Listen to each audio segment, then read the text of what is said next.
Welcome to Life on Earth. Welcome to Life on Earth. Welcome to Life on Earth. Hello, you good people. Hi. Oh my gosh. Welcome to Life on Earth with Robert and Amy Nasir. That is, I'm Amy, I think, and you're Robert. That's right. You are. Why Life on Earth? Why Life on Earth? Why Life on Earth? Because we are here, alive, on Earth, and we are fully armed and fully capable. We are armed. We are armed with life's instruction manual, philosophy.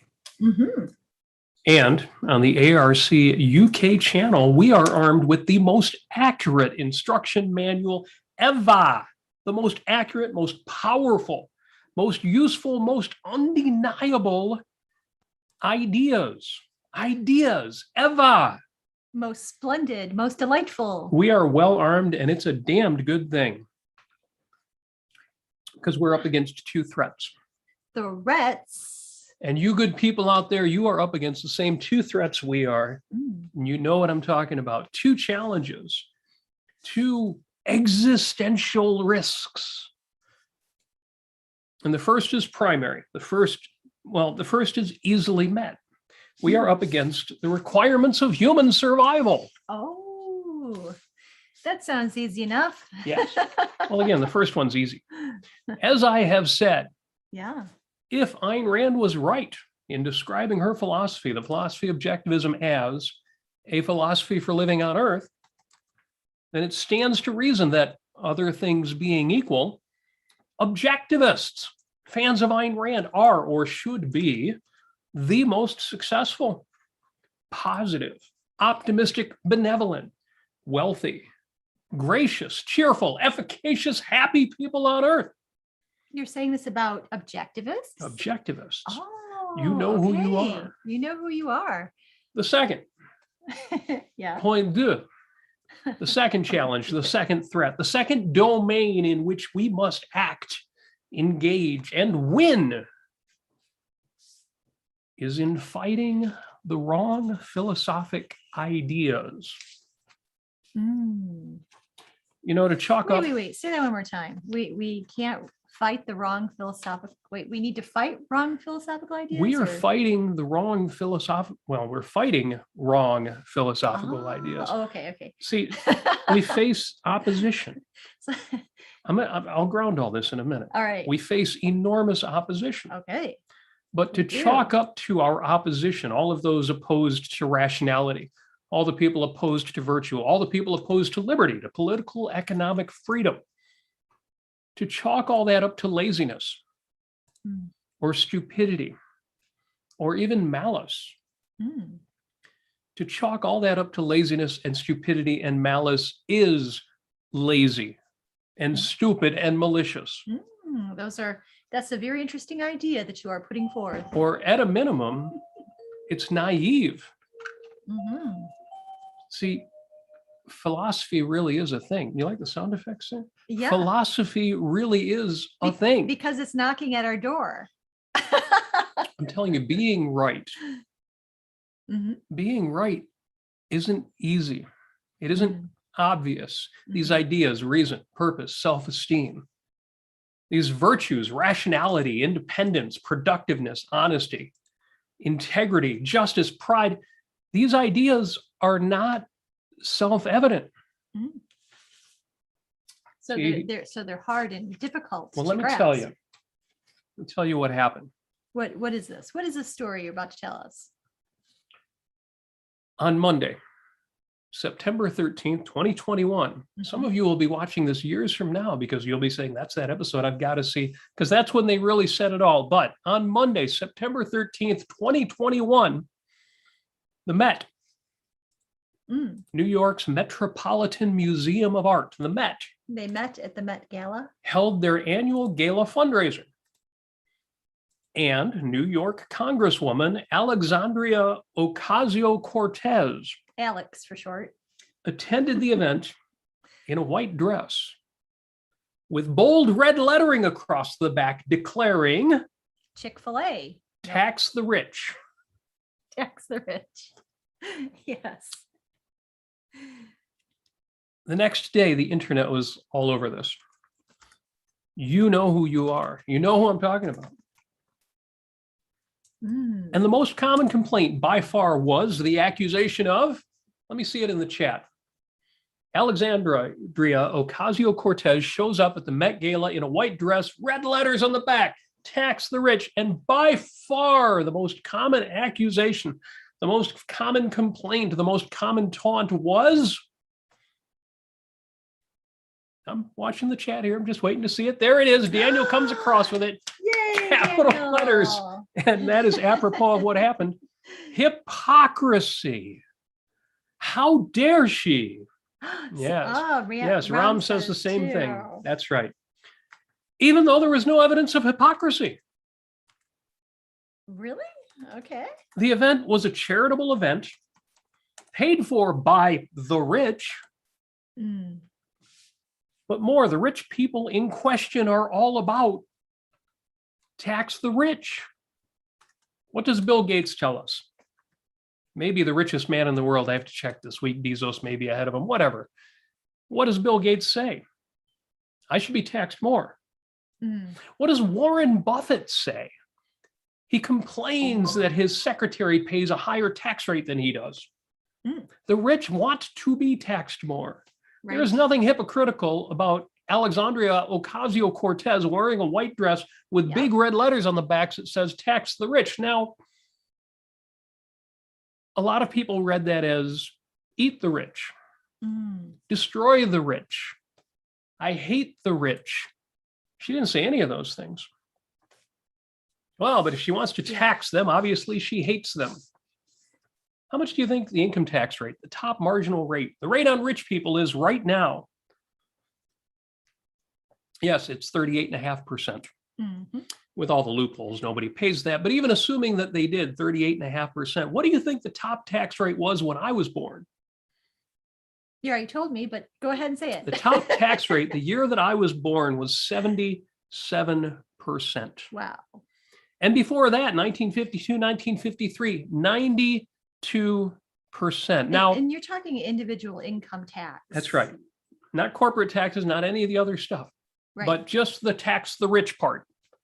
Wow. The top marginal tax rate was lowered to 50% in the 80s and lowered even more after that. Now, I think it should be even lower. In fact, I don't think that that tax should exist at all. If there are any taxes that should exist, they should be essentially voluntary. They should be fee-based. The government should not be financed in the way that it is. But if anybody comes along wearing a dress that says tax the rich, this is not death premise. This is not the communists have come out from undercover. I have a lot of criticisms of Alexandria Ocasio-Cortez. As do I. But wearing a dress that says tax the rich is not one of them. And she got her dress from the Department of Redundancy Department. Or the obvious, the land of the obvious. But yeah. See, if we're going to fight Alexandria Ocasio-Cortez, if we want to fight her effectively, if we want to have any chance of bringing more people, well, the people who are already on board, they don't matter. They're already on board. If you want to bring in those people who are still trying to figure stuff out, those people on the margins, those people in the middle, those people who say, well, you know, the rich, I don't know, aren't they kind of getting a free ride? They're not taxed the way they used to be. Mm-hmm. If you want to reach those people, all the memes in the world aren't going to help. All the mockery in the world isn't. All that does is rile up the troops that you've already got on board. Right. If you want to reach people with your words, you need to use words. You need to use concepts. You need to use ideas. See, what my hope is that more people will realize that what matters, what's destroying the world right now, including Alexandria Ocasio-Cortez, what is destroying the world, and also right now, what is saving the world, what's keeping us going, are ideas. Yes. And the truth or falsity of ideas True ideas don't correspond to sides, certainly not the sides that are most prominent nowadays. And most of us, real, actual, individual people, we are much more than a side. I don't mean much more in that touchy-feely, I'm more than my thoughts. I mean, we are more than a side. Mhm. We are more than our tribe. Right. The people that I fight alongside with are of mixed premises. Rather than blind antagonism, or in the other direction, an appeal to, can't we all just get along? Mhm. What we need is respect for ideals based on respect for ideas, Mm. including the ideal of civil discourse, Yes. despite some folks' attachment to insults and accusations and dank memes and dark humor, Right. which again does nothing good other than rile up the troops. Yeah. It also does. I mean, it gives you a certain sense of commiseration, and cathartic feeling, but In the that's short about term. in the short term. But yeah, ask yourself, what does it really give me? What is it? Because at What's it some really point, doing? but even for yourself, even for your own amusement, at some point, satire crosses over from humorous and motivating and insightful to self-indulgent, dishonorable, corrupting, and destructive to your own dignity. Mm. And that stuff matters. It may not feel like it matters anymore, but if it doesn't feel like it matters anymore, it means you've given up. You've given up something important. Yeah. Never give up your own dignity. Never give up your own honor. Never give up your own high standards. My God, never do that. No matter how much fun it is. And we can have fun and we can tell the jokes and we can make fun of people who deserve to be made fun of. But at some point, it's just wallowing. It's just giving up. Yeah. Giving up on your own best self. And it can lead to cynicism. It can lead to a feeling that everyone's sheep. Yes. Scott asks, what about pronouncing moral judgment? And that's exactly my point. You don't pronounce moral judgment in a meme. You don't pronounce moral judgment in dank humor. You don't pronounce moral judgment with a smirk on your face. Mm. And that's what I saw Monday. That's what I saw in the previous 4 years. And that's why people want to say, we won because we didn't fight. Or excuse me, we lost because we didn't fight. We didn't win because we didn't fight. Except we fought. But we fought with crap. Yeah. We fought with dank memes. We fought with nothing but satire. We saw the John Olivers and the Jon Stewarts and the Trevor Noahs on the left. Right. And thought, oh, that's how the war is fought. Yeah. But that never was how the war was fought. Those people only ever provided succor to their own side, to their own troops. Right. That may be how you maintain an army, but that's not how you build an army, and it's not how you win a battle. Mm-hmm. There are people out there criticizing ARI and criticizing the OAC and criticizing the intellectuals for being too intellectual, for being too ideas oriented. They're not out there fighting. That's not what these organizations are there for. They're not out there to fight. They're out there to provide the ideas. And if we're not willing to take those ideas and go out and fight, if instead what we think fighting looks like is what the former president does at his rallies these days, right, then we will continue to lose, and we will continue to have one person to explain why we lost, and it's the guy in your mirror. Mm. If you assume that people are sheep,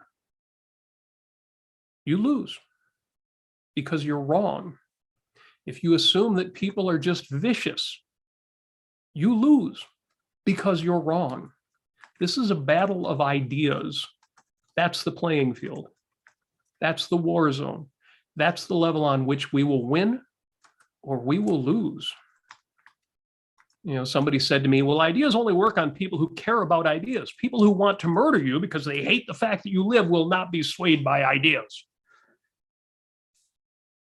So you spend your time fighting those people, and you live a good life beside them. And the fight includes engaging in activities that limit their impact.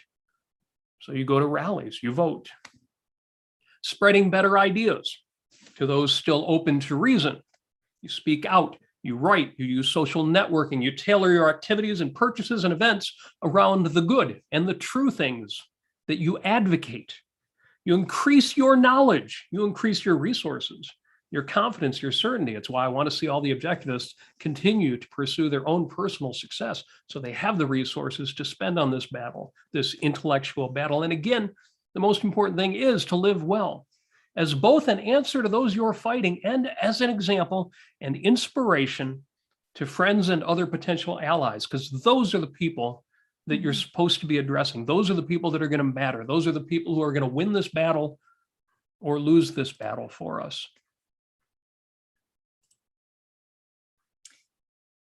Yeah. So I'm going to just take a breath here. Robert. You're absolutely correct. Well, I'm not quite done, but okay. Let me catch my breath and well, say, actually, and real quick though, yes. I just want to give a shout out to Mary Aline. Thank you so much for contributing to Super Chat. Jonathan Honig contributed twice because he's twice as awesome. Well, and Jonathan Honig, the author with Stuart Hayashi of the book Price is Primary, yes, is on the Super Chat. In fact, if you want to help him send us more Super Chat, you should buy his book. And then once you buy his book and learn how to invest rationally, Price is Primary, available on Amazon.com, you will be able to give us more Super Chat too. Keep bringing on the love. Yes. Oh, we got a troll. Yay! We have a troll? Yeah. Oh gosh. Congratulations. I don't see anybody trolling. Abuyan. He's I don't see him trolling. No, he says, speak about the former president's rallies while being silent about the one in office seems, he is a troll. He's being sarcastic. Seems a great strategy. Yes, it is a great strategy. I shouldn't make fun of his typo like that. We've reached troll that would be level. seen dank, right? That would be sarcastic to, that would talk be about dank and his sarcastic strategy. But since he was already being sarcastic, I don't know. I feel like I'm joining in by being yes. Anyway, Abuan, you're absolutely right. Speaking about the former president's rallies while being silent about the one on office does seem to be a great strategy, and that's what I'm doing. So thank you for that. You could put on a super chat and support ARC UK with that too if you want. Yeah, throw some money you're on it. here on ARC but no, UK seriously and... though, yeah, I could do a whole show again talking about the present administration. I could do that if you like. Or if you like, I can just point you to my Facebook wall where there is an entire photo album of me protesting. And me protesting. And Amy protesting, standing out in the streets, standing out in the parks, going to the Tea Party rallies, standing in front of the White House with protest signs. I have protested every Democratic administration since I have been politically active in the early 90s. I was actually a state committee woman for the Michigan GOP for 5 years. I have traveled around the country. And here's the thing. Yes. I have never carried a protest sign against Donald Trump. No, you didn't. Or you must have loved him. Or George Bush, for that matter. I have never gone to a rally against Donald Trump or George Bush. I've gone to countless rallies against Obama. I don't even know the number of them. I have never stood on the steps in front of the Capitol building in Lansing protesting against either George Bush or Donald Trump. I don't know what more I could do to show my bona fides, but that's not what we're talking about today. So thank you for your comment. Appreciate that, but only by counterexample. So there we go. Anyway, the point is, if you do put money behind your super chat, folks, you can do this. Mary Aline has done this. Jonathan has done this. It's fun to do. I do the same thing. Why would you do that? I mean, come on. Why would you put money behind a question in the super chat? And the answer is to support the Ayn Rand Center UK. If you go to aynrandcenter.co.uk, center spelled RE at the end. Remember, this is a British organization. Well, we're worldwide, really. But if you go to AynRandCenter.co.uk, link will be in the chat in a moment. You can join. You can become a member. You can sign up for anywhere from 10 to 100 pounds a month, depending on the level of membership you want. Support shows like this.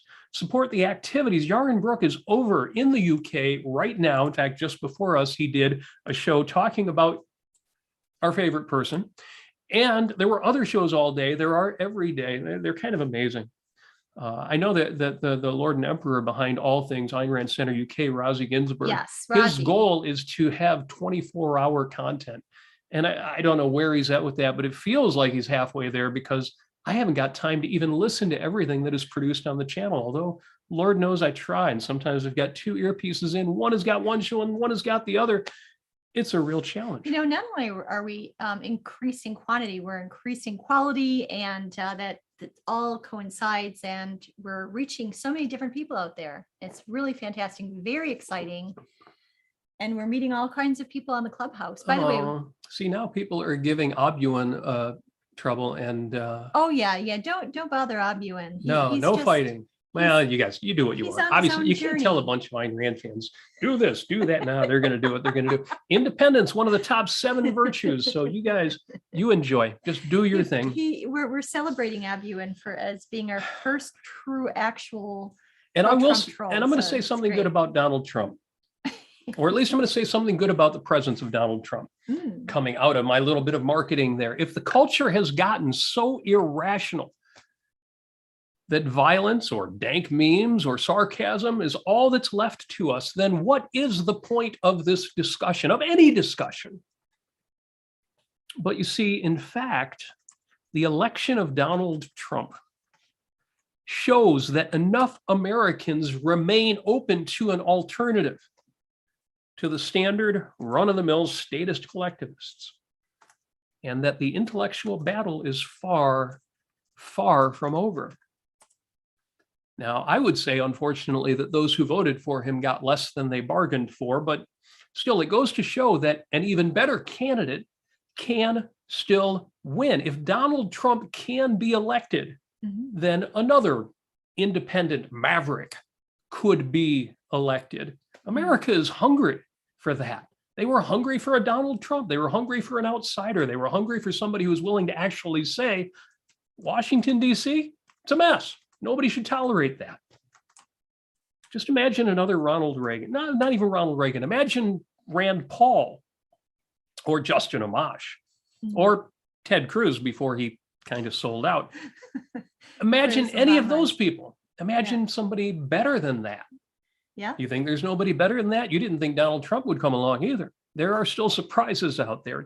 If we ever do reach the point where we really believe ideas don't matter anymore, where persuasion is no longer possible, and violence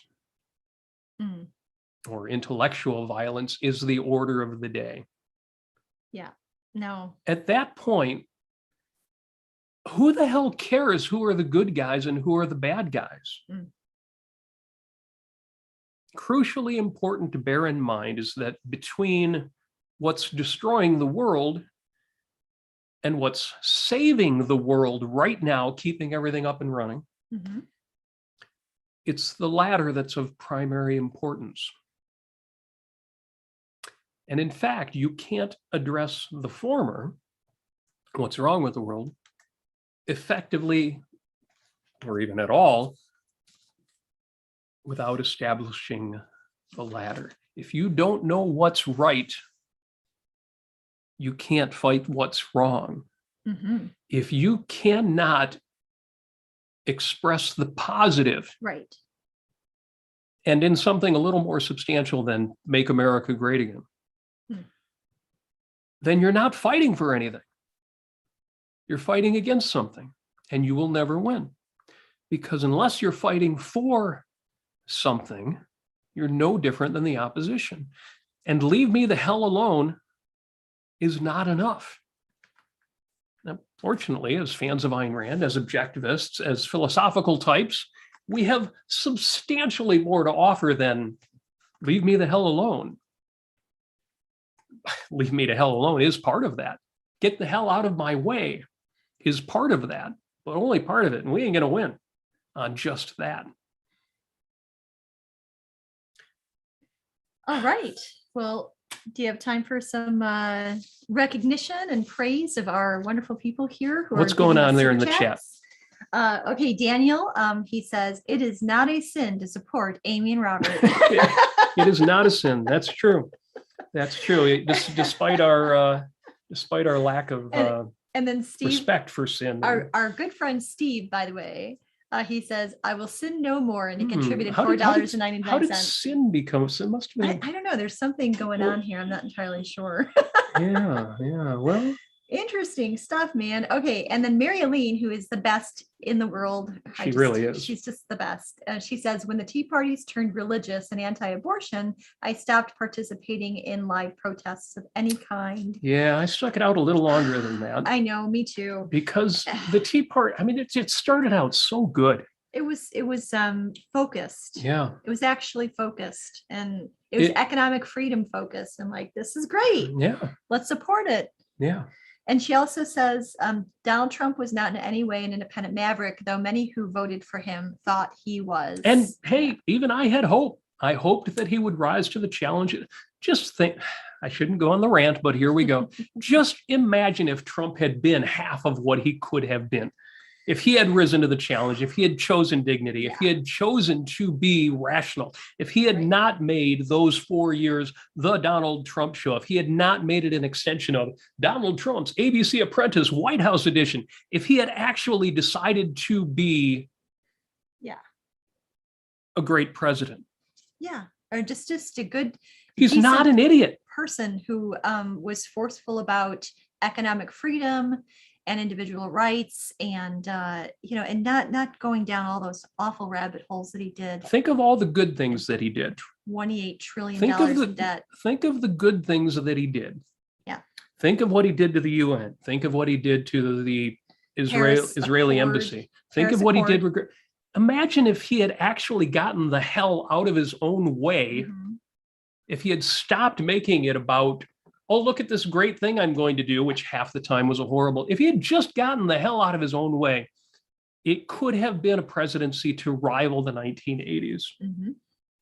It could have been amazing. He had so much opportunity that he wasted. And the problem was that Donald Trump brought Donald Trump with him into the office. He should have left him at the door. He should have risen to the occasion. Right. Scott says, I'm still glad Hillary didn't win. So am I. I'm only, I was sad about everybody who won, and I didn't want any of them to win. But being as it is, I don't mean to get this into a Trump bashing thing, because the whole point is, if we're going to fight Alexandria Ocasio-Cortez, and we have to fight Alexandria Ocasio-Cortez, the first thing to do is start saying her frigging name right. Can I just call her Alex? Because it's way You can too do whatever long. you want, but the more seriously we take the opposition, the better we are at beating the opposition. Right. The more seriously we take ideas, the better we are at fighting ideas. I know you feel like you lose some people if you get too much into ideas. You lose some people if you don't make it about dank memes and quick quips. You lose some people if it ain't all jokes 24/7 all the time. The people you lose that way don't matter anyway. They're ballast. They're hangers on. They're the sheep that you're talking about, the sheep on our side as well as the sheep on their side. The people that matter are the people in the middle, the people who, and I don't mean middle of the road. I mean the people who are still thinking. I mean the people who can still be reached. I mean the people who may well be on our side, but are sitting at home because we have not said anything to reach them. And don't for a second say to yourself, everyone is corrupt. Everyone has abandoned reason. Therefore, I'm just not going to even bother. That's actually not true. Well, it's obviously false. Yeah. All you need to do is go out in the streets, go to the shopping mall, go to any factory anywhere near you, ask to do a factory tour, go to any museum, go to any exhibit, go to your downtown. The idea that people are sheep, the idea that people are evil, the idea that people are stupid is stupid. The problem isn't stupidity. The problem isn't evil. The problem is ideas. And people, smart people, people doing their best to figure stuff out, actually believe the wrong ideas. The problem with Alexandria Ocasio-Cortez is that she's a collectivist. She actually believes that society is an aggregate and that a lot of problems need to be solved socialistically as groups. This is not, oh, socialist bad, individualist good, therefore she's bad.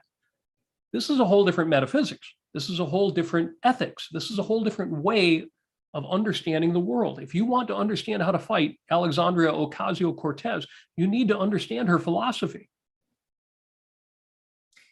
Yes, you do. And I always think to myself, you know, perhaps somebody out there has remembered when they were a teenager or a young, you know, in their 20s or however, and they were actually socialist or communist. Yes. Or well, Nikos was the best example of environmentalist. that on the ARC-UK. He used to be a communist. He was an avowed communist. So ask yourself, you know, what were you thinking when you were into that, into those ideas? You know, exactly what were you thinking? Introspect on what your ideas were actually based on, where you were getting your information. How was it coming to you? How were you being convinced of this? Yes. What did you believe when you were wrong? And was it because you were evil? Was it because you were stupid? Or was it because you were simply on an intellectual journey that took you to that place? Those ideas made sense to you. Eventually, you understood what was wrong about them. This is not a battle of idiots, and it's not a battle of evil. Idiots are out there. Evil is out there. And yes, we need to fight both of those things. But what's really going on is we need to fight for the right ideas. We need to fight for reason. We need to fight for individualism. We need to fight for capitalism, and not using jokes and not using weasel words like rugged individualism, as if individualism is something that needs to be justified because we're rugged, we're men. We need to fight for these ideas. Right. We need to be willing to say flat out, these are the things that we believe, and here's why we're right. Yes. And speaking of spreading ideas, an organization called the Ayn Rand Center UK, which is helping us be here with you today, definitely needs your support and definitely needs your membership and your praise and your love. And all you need to do is go to AynRandCenter.co.uk. AynRandCenter.co.uk. Yes. We'll post the link in the chat again. And if you want to support Amy and I, you can do that too. Go to robertnasir.com. You'll find all about how to support us and also about our other shows. So you can do that as well, robertnasir.com. But what I really want you to do, besides supporting us, is just take solace in the fact that this is a war of ideas. You know, the objectivist theory of history is that it's not about accidental personalities. We didn't have World War II because a guy named Adolf Hitler came along. World War II would have looked different without Adolf Hitler, but it still would have happened. The World War II would have looked different if somebody besides Hirohito was running Japan. It's not about individuals. It's not about personalities. We need to be able to say what is right and what is wrong with what's going on out there.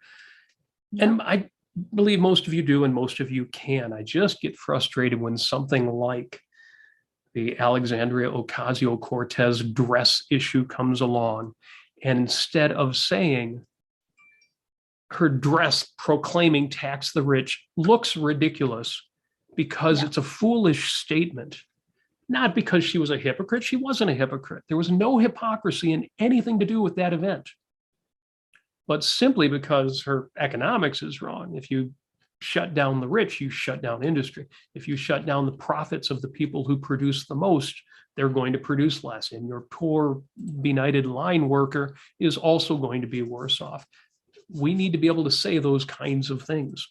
We need to be able to say something more than hypocrisy, when hypocrisy, A, isn't the issue, and B, wasn't even an element of this story. I don't think we would have gotten it wrong if we had been more focused on ideas and less on gotchas. Yes. I was on a Facebook page called I Love Halloween, which I do not recommend. They did actually post how wonderful this was that Cortez dress? did this, the dress. They really liked the dress. And then people came on and said, hooray, tax the rich, and all of that. And I went on and I said, just very, very simply and patiently, taxing the honest wealthy is immoral. We want our children to become successful, but then we want Cortez to punish them. I suggest you rethink your position. Now, I get a lot of mileage out of that, by the way, when I suggest people rethink their position, because that means I'm open to reason, I'm open to conversation. I'm not there to shove anything down anyone's throats. I'm not there to insult anyone, tell them that they're sheeple. I try to approach these ideas on Facebook or anywhere else seriously, and as a life and death thing. And I try to be as patient as I possibly can, because I know where these people are coming from, because I was there myself. You have a quote. Yes, well, I've often quoted from Philosophy Who Needs It, this book right here. But this time I need a different quote, because as Ayn Rand says in the essay, Philosophy Who Needs It, the men who are not interested in philosophy need it most urgently. They are most helplessly in its power. But I'm going to go way back here to the essay, What Can One Do, with the $100 bookmark there. Yes, it is a $100 bookmark. You think this book isn't worth a $100 bookmark? It absolutely deserves to be in there. Somebody breaks into my house, now they know where to find the big money. It's the bookmarks for all the Ayn Rand books.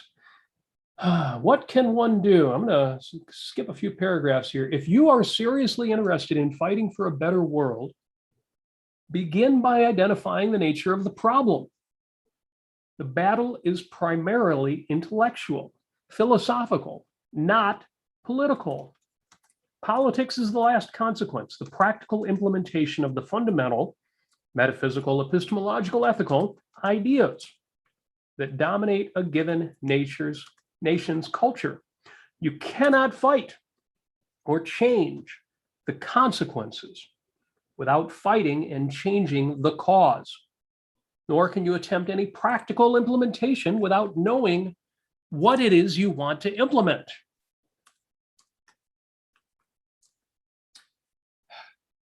It is not the quantity, but the quality that counts.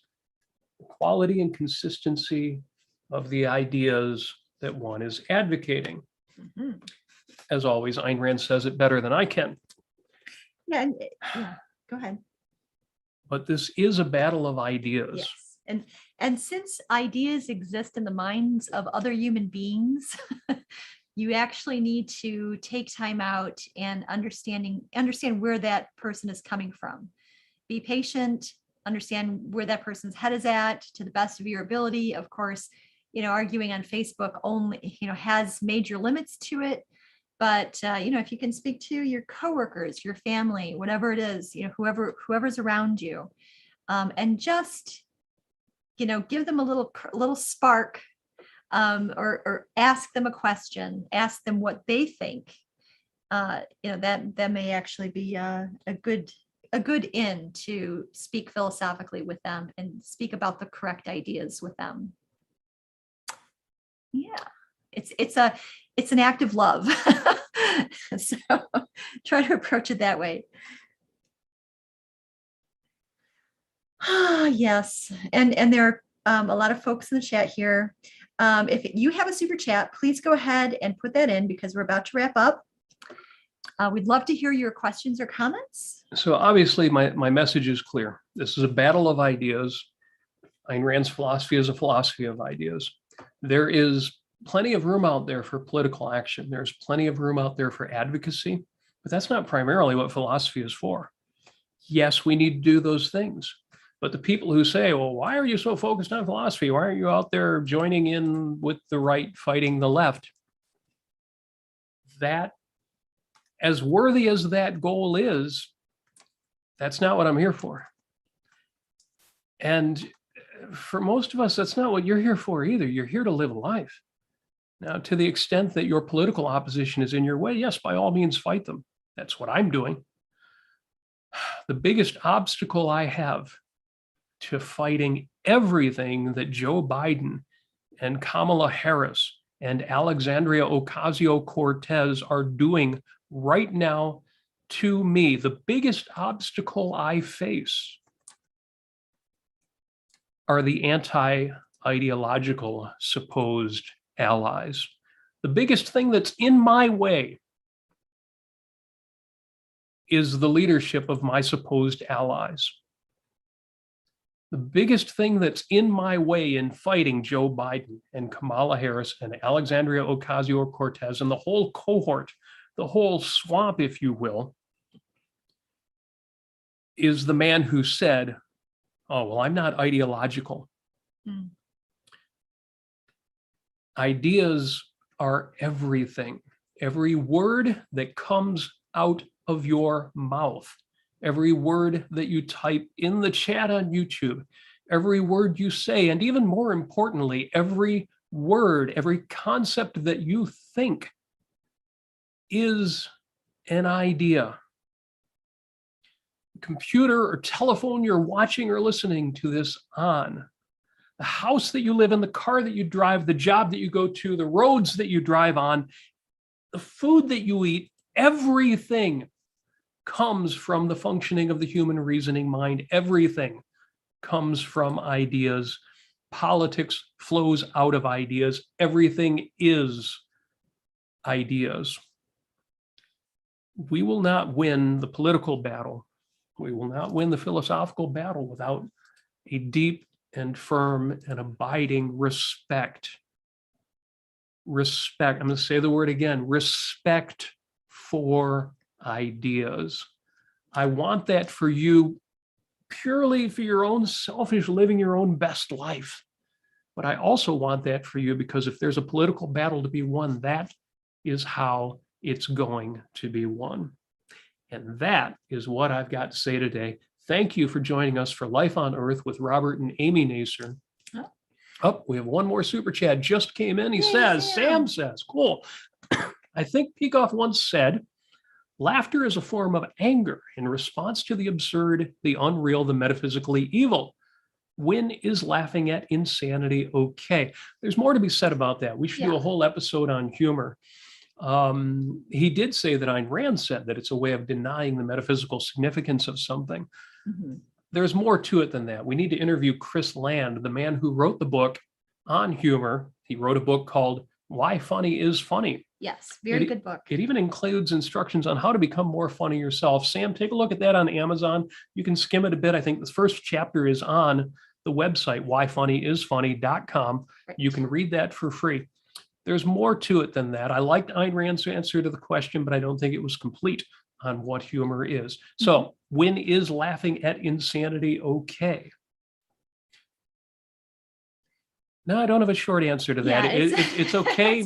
It's okay when you know why you're laughing, when you know your purpose, when you know that it is about humor, when you are intentionally taking it lightly in order to say, yes, this is not important.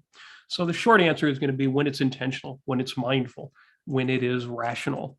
The long answer, probably have to read Chris's book. Humor is complicated, but important. I like Robert Heinlein's discussion of humor. Humor is a way of dealing with the pain of things in life. But that, again, is only one element of it. It's complicated. But thank you for the super chat. Thank you for supporting the Ayn Rand Center UK. As promised, we're going to wrap up. We're going to go to Clubhouse. We're going to talk to you for a while. We've got a big night ahead of us. We might only have maybe 45 minutes in Clubhouse tonight.